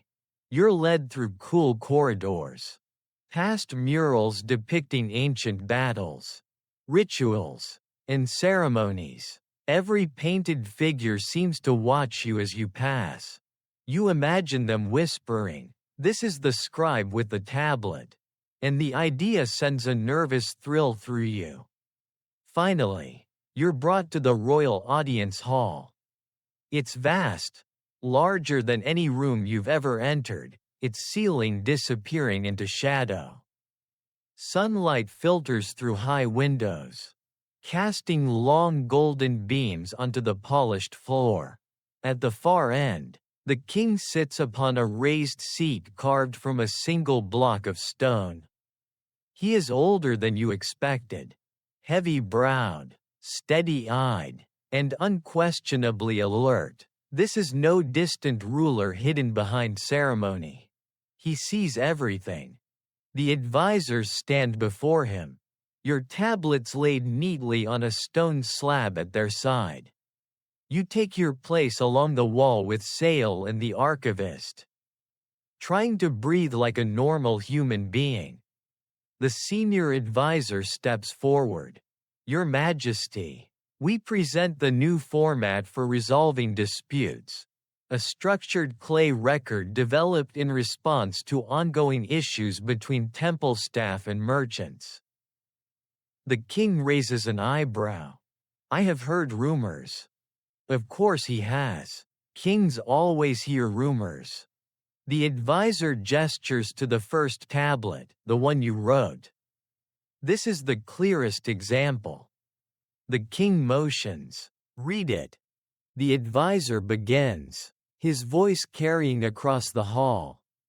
"A statement on recent delivery discrepancies." The same words you read last night ripple through the hall now with far greater weight. The king listens, really listens. His gaze never wavers. His fingers tap silently on the arm of his seat. Not impatient, contemplative. When the advisor finishes, the king leans back slightly. This is concise. Concise. A king's first compliment. The archivist shifts beside you, satisfied. Then the advisor lifts the merchant's newly structured attempt. The king listens again, this time with mildly raised eyebrows at some of the more dramatic phrasing. "My honor is a river flowing through unjust terrain," makes its third appearance. Sale nearly snorts but manages to swallow it. When the second reading ends, the king folds his hands. This one is improved, he says, though still poetic. That's a polite way of saying a mess. But progress is progress. Finally, the king turns his gaze toward the advisors. Explain the purpose of this new format. The senior advisor steps forward. It promotes clarity, majesty, reduces shouting and chaos in the early hours, provides a standard method to document and resolve disputes. The king's eyes flicker. I do enjoy fewer early morning arguments. Soft laughter echoes among the advisors. The king continues. And whose idea was this? The archivist nudges you. Your stomach drops. Sale whispers, "Don't trip." You step forward. Your footsteps feel impossibly loud. The hall seems to grow with each step, stretching into eternity. When you reach the center, you bow deeply. "Rise," the king says. You straighten, heart pounding. You are the scribe who proposed this format? Yes, Majesty. He studies you with that same steady, unblinking intensity as before. Why did you write it? Your mouth feels dry, but your voice, when it comes, is calm. Because, Majesty, shouting does not solve disputes. Clay does. And clarity helps everyone, scribes, merchants, officials, understand each other without confusion. The hall falls silent. The king's expression remains unreadable. Then, he nods. A practical mind, he says, rare and valuable. You exhale quietly. He gestures toward the tablets. This method will be adopted, not only by the temple, but across the city, and if successful, across the kingdom. Your pulse stutters. This is bigger than anything you imagined. You, the king adds, will oversee its implementation. Your eyes widen. Me, Majesty? Yes. Who better to teach others than the one who carved the first? You will train scribes, standardize the form, maintain the archive. An advisor steps forward. We will establish a new division within the record-keeping office. For complaints, Sale whispers from the side. You're going to run the Department of Grievances. That's amazing and terrible. You almost smile. The king rises slightly, enough to signal the end of the audience. Begin immediately. I expect progress reports. You bow again. Yes, Majesty. As you step back toward the wall, Sale pumps a fist discreetly. The archivist's eyes gleam with pride. I told you, he whispers. Clay remembers. And now, so will the king. When the audience ends and the palace doors close behind you, the sunlight feels brighter, lighter, almost playful. Sale walks beside you, shaking his head in disbelief. You're in charge. You're actually in charge. I think I might faint now. You admit. Do it outside, he advises. Palace floor looks expensive. But you don't faint. You breathe. You walk. You feel changed.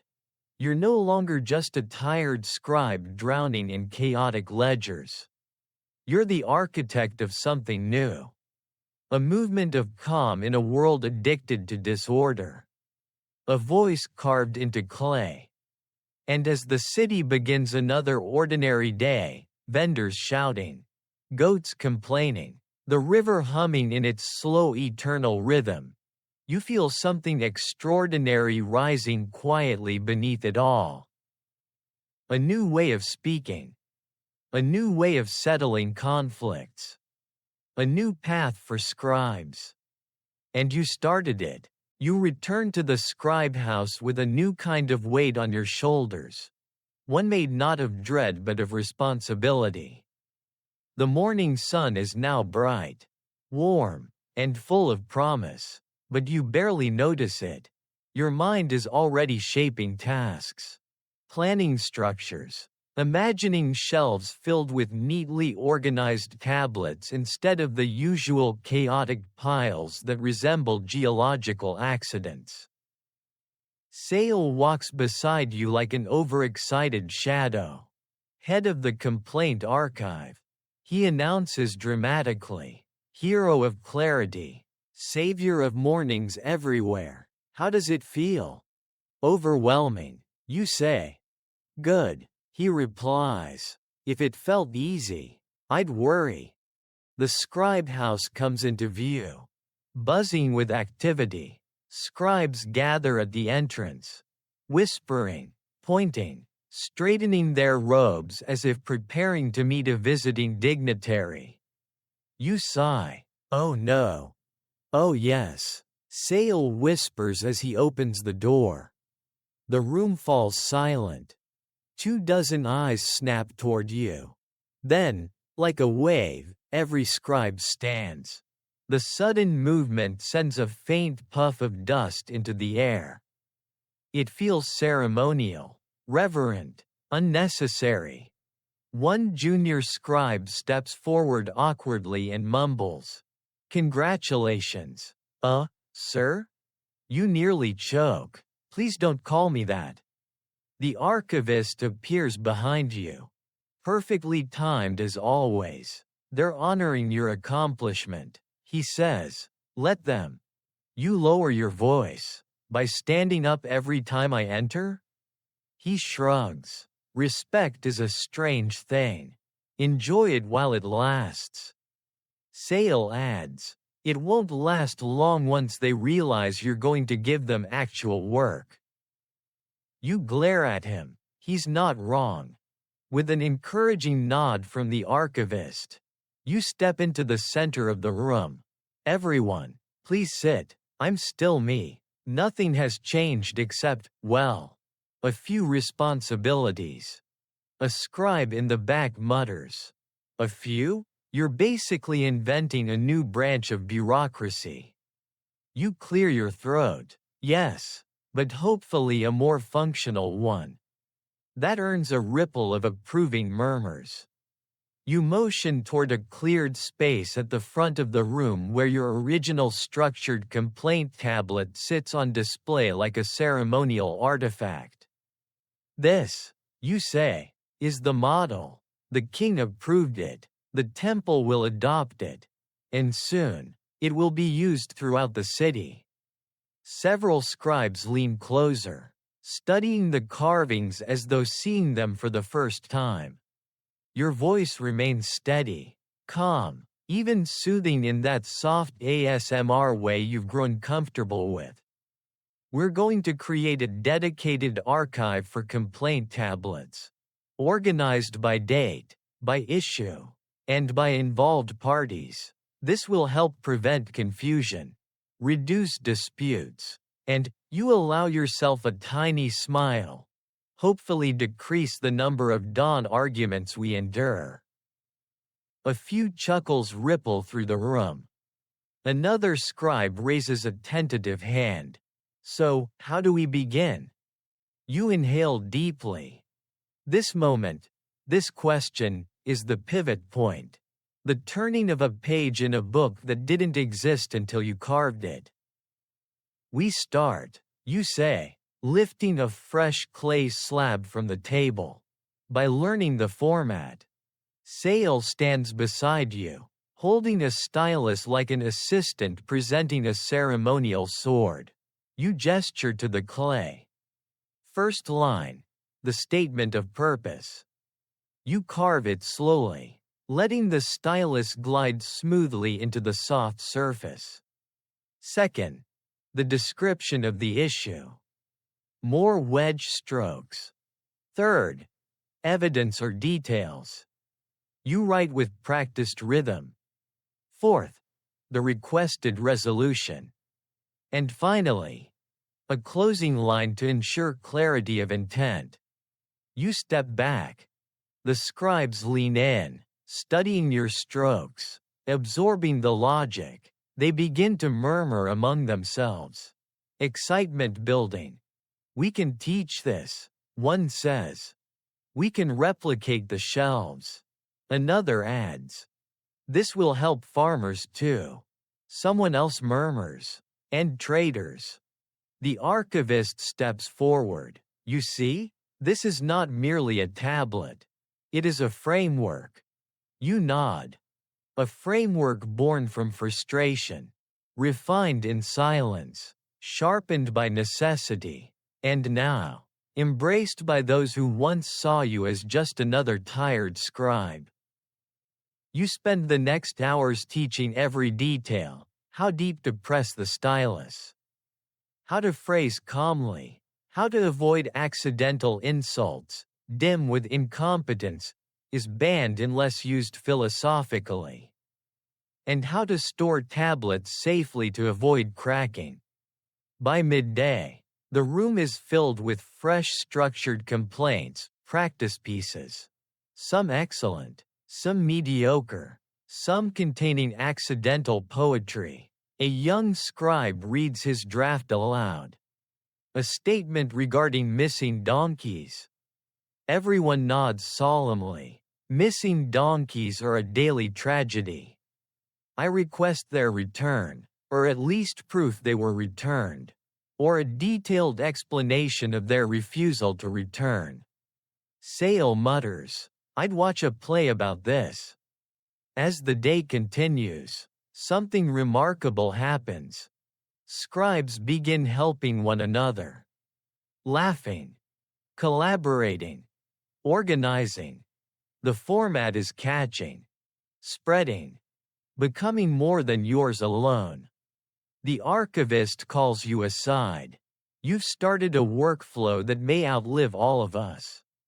You look at the room, the energy, the focus, the quiet excitement, and feel a warmth rise in your chest. But then someone bursts into the doorway. A temple runner, breathless, urgent. Message from the palace, he shouts. Sale mutters, here we go. You step forward. What is it? The runner holds up a sealed clay slip. Edges still warm from the scribe who pressed it. It's from the king's advisors. The runner says. He wants to know if this new method works between common disputes as well. Your eyebrows rise. Common disputes? The runner nods. Household disagreements. Market disagreements. Neighbor disagreements. The king wants a demonstration. Sale blinks. Wait, he wants you to solve domestic arguments now? The runner nods harder. Today. You run a hand over your face. The archivist sighs. Clarity has a price, my boy. What does he want specifically, you ask? Bracing yourself. The runner takes a deep breath. He wants you to mediate a public complaint between two neighbors arguing over a shared fig tree. The room goes silent. Then Sale groans loudly. Oh no, fig disputes. Those are brutal. The runner nods grimly. They've been fighting for weeks. Throwing fruit. Threatening to dig up the roots. You feel a familiar tug. The mix of dread and duty. You straighten your robe. Fine, you say. If we can make structured complaints work for fig trees, we can make them work for anything. The archivist grins knowingly. And the city, your city, waits for the next test. By the time you reach the marketplace, the sun has climbed high enough to remind everyone that Mesopotamia was designed by someone who believed shade should be earned, not given. The heat presses down on you like a slow, relentless hand, but the crowd waiting for you? They're hotter, emotionally, at least. A semicircle of people stands clustered around a central point, murmuring with the excited tension of spectators at a street performance. Children weave between adults. Vendors abandon their stalls for a better view. And guards linger at the edges pretending to maintain order while very obviously listening for gossip. At the center are the combatants. Two elderly neighbors. Two archenemies. Two human embodiments of stubbornness. One is a wiry woman with sharp eyes and hair tied so tightly it could cut clay. She clutches a wicker basket filled with overripe figs. The other is a stocky man with muscular forearms and dust in his beard. He holds a long stick like it's both a walking aid and a weapon of rhetorical destruction. Between them stands a fig tree, tall, leafy, and radiating the smug serenity of something entirely unfazed by the chaos it causes. Sale whispers as you approach. I've mediated 3 fig disputes. 0 survivors. You whisper back, that's not reassuring. You asked for honesty. The archivist steps forward with the authority of someone who has seen this kind of nonsense since the dawn of time. Make way for the scribe, he announces. The crowd parts. Both neighbors whirl toward you. The woman immediately points at you. Tell him that half the figs are mine. The man jabs his stick in her direction. Tell her that she stole my harvest yesterday. I took only the figs that fell on my side, she snaps. They fell on your side because you shook the tree. You lift your hands gently. Let's take a breath. They do not. You're the one with the new tablet thing, the man says suspiciously. You nod. The structured complaint format. Yes. The woman folds her arms. Well, we want justice, not structure. You smile politely. Structure is justice. Sale mutters. Put that on your wall. You step between them, adopting your calmest ASMR host demeanor. Both of you deserve your voices to be heard. And the clearest way to do that is to carve your concerns properly. They stare at you as though you've suggested eating figs with mustard. You gesture to a nearby bench. Let's sit. They refuse. So you sit. And wait. After a few stubborn seconds, the woman sits to prove she is more mature. The man sits so she won't think he's less determined. And finally they're both glaring at each other from opposite ends of the bench like angry statuettes. You take out a fresh clay slab and place it in front of them. We will follow the structured form, one issue at a time. A few people in the crowd lean forward, eager for education masked as entertainment. You carve the first line. 1. Statement of purpose. Now, you say gently, explain why we're here. The woman leans forward. He accuses me of stealing figs. The man fires back. She did steal figs. You hold up a hand. One at a time, calmly. They stare at you. Deep breath. Deep breath. And slowly, painfully, the woman says, I want clarity about which figs are mine. You carve her sentence into the clay. Then you look at the man. And you? I want her to stop shaking the tree like she's trying to summon a storm. You carve that too. A small ripple of laughter moves through the crowd. You write the second section header. 2. Description of issue. Explain what has happened, you say, without insults. Silence. Then simultaneous. But. You raise a finger. No insults. The man grumbles. Fine, She harvested figs that fell across the boundary. And he refused to share, she snaps. You carve, simplifying their claims cleanly. The crowd murmurs with impressed sounds.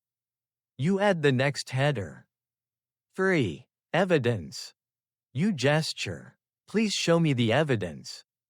The woman thrusts her basket forward like she's presenting a royal treasure. These are the figs that fell yesterday. They look mostly like fig mush. You try not to wince. Noted. The man lifts a rope. This marks the boundary line. She keeps moving it. The woman gasps. It moves because you kick it when you water the tree. A few spectators ooh dramatically. Someone offers a fig on a stick like it's a snack for watching a play. You carve both claims into the tablet with neutral language. Then you draw the next section. 4. Proposed resolution. Now, you say, lowering your voice soothingly, tell me what you want to happen. They look at each other. The woman says, I want equal figs. The man says, I want her to stop shaking the tree. You carve both calmly. Then you add the final header. 5. Closing statement. I will write this part. You tell them, a reminder that clarity benefits both parties. The archivist nods with approval. Sale mouths. Nice. You add. This document seeks fair distribution and peaceful cooperation. When you're done, you turn the tablet toward them. This, you say gently, is your structured complaint. Now I can help resolve it. The crowd murmurs in awe. Now comes the delicate part. You stand and approach the tree. Its branches sway slightly in the breeze, casting a net of shadows across the ground. You speak loudly enough for everyone to hear. The tree stands on the boundary. Its roots feed both homes. Its shade touches both roofs. The pair nod grudgingly. Therefore, you continue. Any fruit that naturally falls stays where it lands. The woman nods vigorously. But, you add. Her nod stops. The man smirks. The tree may not be shaken. The man pumps his fist triumphantly. And, you add again. His fist freezes. You must agree on one shared harvest day each week. Pick together. Split evenly. The crowd murmurs. This is extremely fair. Shockingly fair. Almost suspiciously fair. The woman and man look at each other, really look. Not glare. Something softens. Just a little. Finally the woman nods. I can do that. The man sighs. Fine. The crowd cheers. Sale whispers. You solved a fig war. You're unstoppable. The archivist smiles. Clay remembers. But so do people. As the neighbors shake hands, hesitantly, awkwardly, but sincerely, the temple runner reappears. Message from the palace, he calls. You brace yourself. He continues. The king wants you to bring today's structured complaint record to tomorrow's council, as proof the method works for all disputes. You glance at the clay tablet drying in the sun. A fig tree complaint. Neat. Structured. Successful. Sale laughs. Your next project is household diplomacy. You groan inwardly. Wonderful. But as you watch the neighbors gather fallen figs together, something warms in your chest. Structure works. Calm works. Clarity works. And maybe, just maybe, you're helping rewrite how your entire city handles conflict. One clay tablet at a time. The next morning arrives with a gentleness you didn't expect. Instead of someone shouting about stolen goats or miscounted barley, the city awakens with a quieter hum, like everyone collectively agreed to take one deep breath before beginning the daily chaos. And maybe, just maybe, your structured complaint format had something to do with it. Sale meets you on the street as you walk toward the palace. The fig tree complaint tablet carefully wrapped in cloth under your arm. How does it feel? He asks dramatically. To carry the most important fruit-related document in Mesopotamian history? You sigh. Please don't call it that. I already have. He beams. The archivist joins you at the scribe house entrance.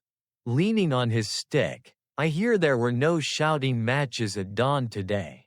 He says. You nod. People seem calmer. He gives you a knowing look. Clay shapes more than records. You're not sure whether that's wisdom or metaphor or both. But you nod anyway. Together, you make your way through the city. People recognize you again, some wave. Some bow their heads politely. Others lift their clay cups in salute. One vendor calls, Scribe, when do you make a complaint format for haggling? My customers need it. Her customers immediately argue the opposite. And she swats them with a spoon. You smiled despite yourself. By the time you reach the palace steps, the sun has risen fully, washing the stone in warm amber. Guards wave you inside without question. They've seen enough of you lately that they probably assume you now belong to the palace furniture inventory. Inside, the advisors wait with carefully neutral expressions, the kind that says, We're trying not to look excited. But we are very excited. The lead advisor gestures toward the center table. You brought the demonstration? You place the fig tree complaint tablet gently before him. Its surface is fully dry now. The wedge strokes crisp and confident. He lifts it with both hands, turning it slowly under the light. A neighborly dispute. He muses aloud. Simple. Common. And you resolved it? Yes. You reply, swiftly and peacefully. The other advisors exchange glances, surprised, then impressed. In Mesopotamia, a peaceful neighborhood resolution is practically a miracle. The lead advisor reads aloud. Statement of purpose. To clarify ownership and distribution of figs from the shared boundary tree. Description of issue. Disagreement over fruit falling on opposite sides. Evidence. Boundary rope. Harvested figs. Testimonies. Proposed resolution. Shared harvest day. No shaking of tree. Natural fall remains natural. He lowers the tablet. This is elegant. Another advisor adds, it's astonishingly clear. The structure makes even trifling matters feel orderly. The third advisor nods. The king will be pleased. You swallow gently. Is he expecting us now? Yes. And bring the new tablet. It demonstrates the method's versatility. Sale leans in and whispers. Versatility, they're talking about a fig fight. You elbow him. You follow the advisors down the long hallway to the royal audience chamber. Today, the room feels brighter, more open, as if the palace itself is waking up with better expectations for the day. The king sits on his raised seat. Attendants around him. When he sees you, he gestures you forward. Show me the new record. You step forward and present the tablet. He examines it in silence for a long moment. You stand there in the stillness. hearing nothing but your own heartbeat and the distant trickle of the palace fountain. Finally, the king speaks. A dispute between neighbors, he says, resolved with one tablet. Yes, Majesty. He rotates the tablet, and no shouting? None. The king's eyebrows rise. Remarkable. I have seen generals negotiate less effectively over land. A flicker of pride warms your chest. He continues. This format, it turns chaos into order. It gives shape to conflict, voice to frustration, and encourages fairness. You nod. That is the intention. And it works. He places the tablet down gently, almost reverently. It shall be adopted across the kingdom, the king declares, for markets, temples, households, workshops, and farms. Every dispute shall have a structured record, a fair process. Your breath catches. This is no small decree. This is the birth of a new administrative system, one that might outlive you by centuries. Then the king adds, and you will lead this new division. You will build the first archive, teach the scribes, establish the rules. Your pulse thuds in your ears. Yes, Majesty. Sale whispers behind you. You're basically inventing paperwork law. You resist the urge to elbow him again. The king rises slightly, a show of approval and authority. We will need demonstration tablets for training. Begin producing examples. Your mind jumps ahead. Storage shelves. Standardized templates. City-wide training workshops. Scribes learning phrasing. Farmers describing goat-related arguments neatly. Merchants learning not to yell but to write properly. It's overwhelming, but also exhilarating. You have done well, the king says quietly. You have given the kingdom a new voice. You bow deeply. Thank you, Majesty. The audience ends. When the three of you step back into the sunlit courtyard, Sale explodes. You did it. You did it. We're all going to be talking in structured sentences for the rest of our lives. You laugh softly. I hope not. The archivist chuckles. Oh, it's too late for that. The scribes have already started correcting each other's phrasing. Sale nods vigorously. Yesterday I heard a potter say, statement of purpose. I want my bowl back. That's progress? You say uncertainly. It's definitely something. Sale grins. You walk through the marketplace again. This time with people not whispering about your tablet, but whispering with a new sense of order. A woman calls out, "Scribe, my neighbor wants to file a complaint about my rooster." Another man shouts, "Do you have a tablet for unfair prices?" A child tugs your sleeve. "Can I file a complaint against bedtime?" Sale snorts. The revolution begins. And as you weave through the vibrant chaos of your city, you feel the truth settling deeper. The structured complaint isn't just an invention. It's a new way for people to speak. A calmer way. A clearer way. And you are the one shaping it. But as the archivist says quietly beside you, growing fame brings growing trouble. You glance at him. What do you mean? He looks forward with a thoughtful frown. You'll see, he murmurs. And you feel a gentle tremor of unease. Because change, real change, never comes without consequences. The next few days unfold like a storm pretending to be a gentle breeze, quiet on the surface, but full of movement underneath. Word of the king's decree spreads faster than a runaway goat. And suddenly your once modest scribe house transforms into the new epicenter of civic transformation. Clay deliveries double. Styluses vanish mysteriously, reappear in unlikely places, vanish again. Scribes shuffle in with bleary eyes and ink-stained sleeves.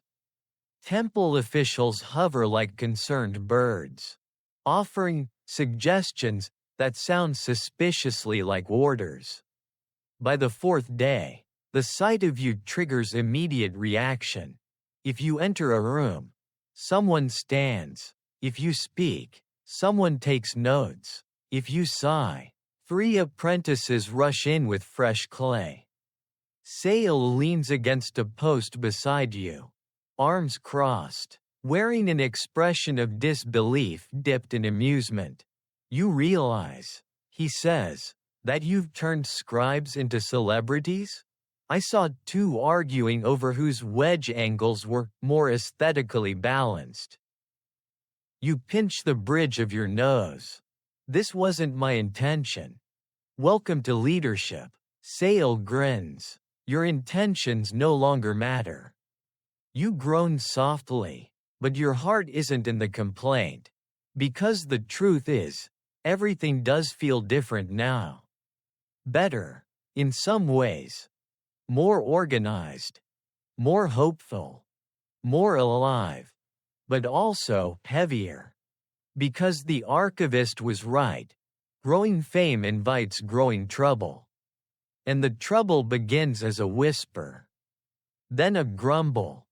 Then, inevitably, a knock. A loud knock. At the scribe house door. Sale freezes mid-sentence. Uh-oh. You straighten your robe and open the door. Standing outside is a palace courier. Panting, sweat glistening on his brow. He carries a sealed clay slip marked with the royal crest. That's never a good sign. He thrusts it toward you. A message from the king's council. You break the seal carefully and unfold the soft clay. The message inside is brief, but heavy. Urgent. The king requests your presence. A matter regarding the structured complaint has arisen. Sale peeks over your shoulder. Oh no. The archivist appears beside you like he has spent his whole life materializing at dramatically appropriate moments. Read it. You hand him the tablet. He reads. He grunts. He sighs. That sigh, Sale whispers, means doom. The archivist waves them both silent. We must go, now. You gather the tablet and follow the courier through winding streets toward the palace. The closer you get, the more tense the atmosphere becomes. Guards whisper. Officials hurry. Advisors frown at documents with the intensity of men trying to decode ancient prophecy.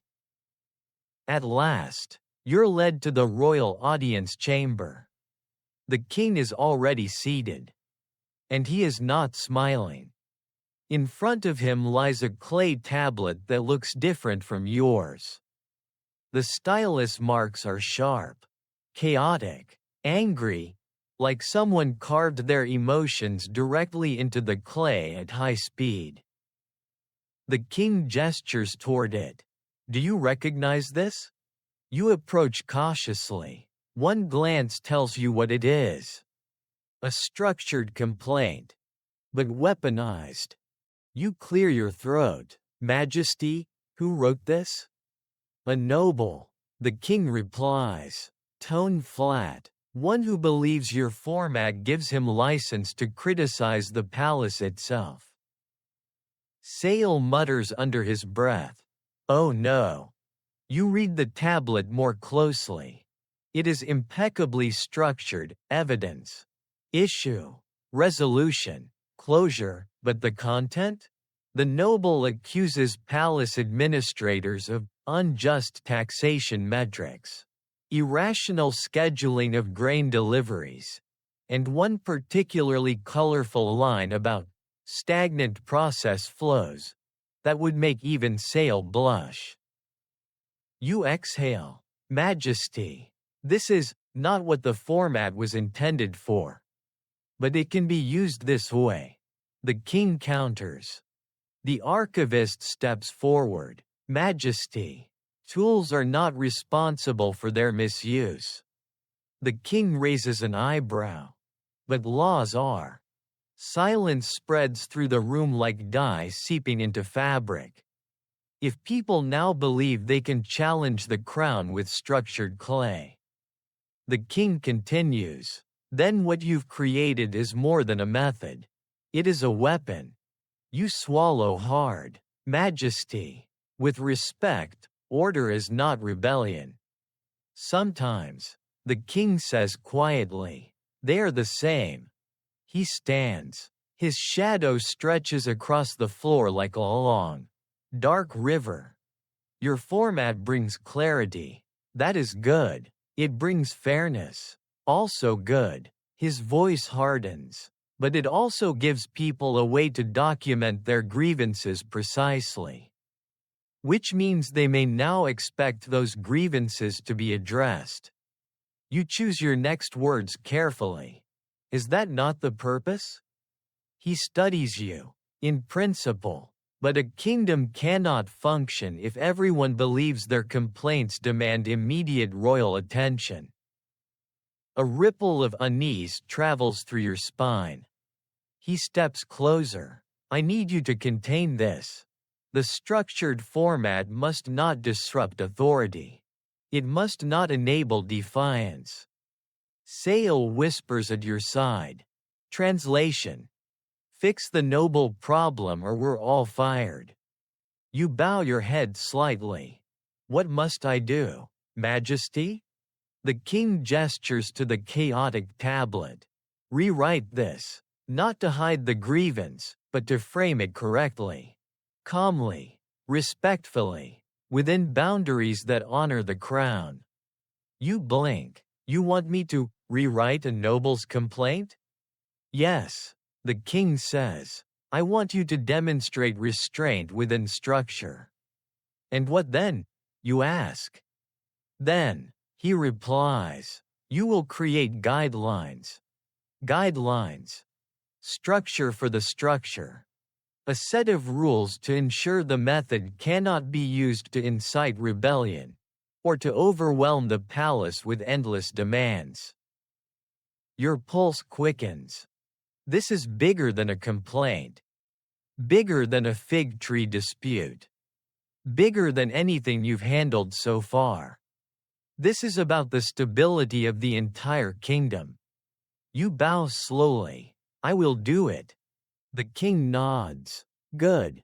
He sits again. And be cautious. Your influence grows quickly. Too quickly. Another chill crawls along your spine. I will not tolerate a revolution carved in clay. You swallow. Understood, Majesty.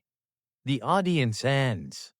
As you leave the chamber with the archivist and Sale, the archivist murmurs, you see, growing fame. And growing trouble. Sale finishes. You rub your brow, feeling the weight settle in. Rewrite the noble's complaint. You say softly, create guidelines, prevent chaos. Sale chuckles. Congratulations. You're now the kingdom's official peacekeeper and censorship board. You don't laugh. Because you know Sale isn't entirely joking. And the path ahead, what you build next, must walk the narrowest line of all. Between truth and stability. Between clarity and power. Between helping the people and keeping the king calm. Clay remembers. But power does too. And what you write next may shape the future more than anything you've written before. The noble's complaint lies on your work table like a living creature, sharp-edged, bristling, and waiting to bite. Even dried, the tablet feels hot, as though animated by the fury pressed into it.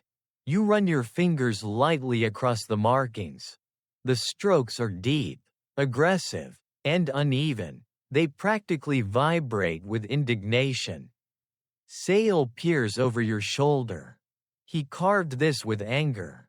Not a stylus. You nod. I can tell. The archivist stands on your other side, hands folded calmly over his stick. Anger is easy to write. He murmurs. Restraint takes skill. You breathe deeply. Because the king wasn't wrong. This tablet could be dangerous. Not because the complaint itself is catastrophic. It's mostly about taxation rates and a delivery schedule, but because it's structured. Clear, coherent, and aimed straight upward, toward people who aren't used to being questioned. You set the tablet down and pull a fresh clay slab toward you. Its smooth surface invites order. It whispers possibility. It promises neutrality. Let's begin, you say softly. The archivist nods approvingly. You carve the first line. A statement of concerns regarding administrative procedures. Good, the archivist murmurs. It softens the target. Next, you work through the noble's points one by one. You strip away the insults. The dramatic exaggerations. The taxes are bleeding my estate dry like a serpent feasting on innocence. And the melodramatic metaphors. My patience withers like a reed scorched by divine lightning. Sale reads over your shoulder. He really likes comparing himself to suffering nature. You carve steadily. Description of issue. Recent administrative changes have caused confusion in scheduling and delivery expectations for noble estates. Evidence. Recorded discrepancies between posted schedules and received deliveries. Differences in taxation metrics between districts. You pause before the final section. Proposed resolution. Here, the noble had demanded an immediate restructuring of the palace administration, the removal of 2 officials, and a personal apology from the king, none of which are likely to happen in this universe or any neighboring ones. Instead, you write, request clarification on updated procedures and consistent communication regarding schedule changes. Simple, calm, respectful. A complaint, not a crusade. Sale nods. That won't get anyone imprisoned. That's the goal, you reply. When the last wedge stroke is carved, the archivist exhales a soft note of approval. Now, he says, the guidelines. You blink. All of them? Today? Yes, he says. The king wants assurance, boundaries, structure for the structure. Your shoulders tense. What should they include? Start with intention, the archivist says. Define why the format exists. And limits. Sale adds. So nobody uses it to complain about cosmic injustice or their neighbor's singing voice. You spend the next hours drafting the first ever guidelines for structured complaints. Carving each rule carefully into a fresh tablet. The work is long, meticulous, exhausting, but it feels important. Foundational, like laying the first bricks of a new kind of civic order. Your guidelines include: complaints must address practical matters, not personal attacks. Evidence must be tied to observable facts. Requests must be realistic and respectful. All submissions will be reviewed by designated scribes before reaching higher authorities. Disputes concerning governance must follow a moderated process. Insults, threats, and dramatics will be removed. Sale whispers as he reads the finished tablet. So, no more river metaphors? You smile. Only if they help clarify the issue. He clutches his heart dramatically. A sad day for poetry. By late afternoon, the set of tablets, your rewrite and the guidelines, rest on the drying shelf. You feel drained, your hands aching, clay dust clinging to your robes. But the archivist looks genuinely pleased. You've done well, he says. Now we present them. So you return to the palace. The king listens closely, examining each tablet. When he finishes reading, he nods slowly, once, twice, before finally speaking. This, he says, restores balance. You bow. That was my intent. And these guidelines, he continues, tapping the second tablet, will ensure the format strengthens the kingdom instead of fracturing it. You exhale a long, quiet breath. Then you approve? You ask. The king leans back. I approve, and more than that, I am relieved. Relieved. A good sign. A rare one. He hands the tablets to an advisor. See that these are copied. Every administrative center must receive them. He turns to you again. You have not only created a method, you have created a system. Your hands tremble slightly at that. A system, he repeats, that will shape how this kingdom speaks, how it argues, how it resolves.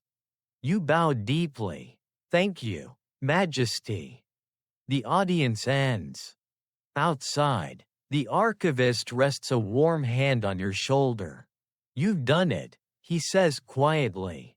You've given people a safe way to complain. Sale grins. Ironically, they might complain less now. You chuckle softly.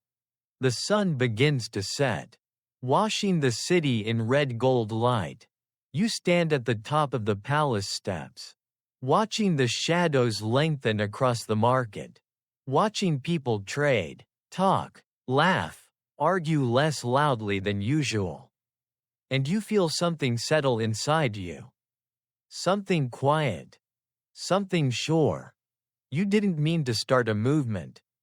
You didn't mean to change how people communicate. You just wanted clarity.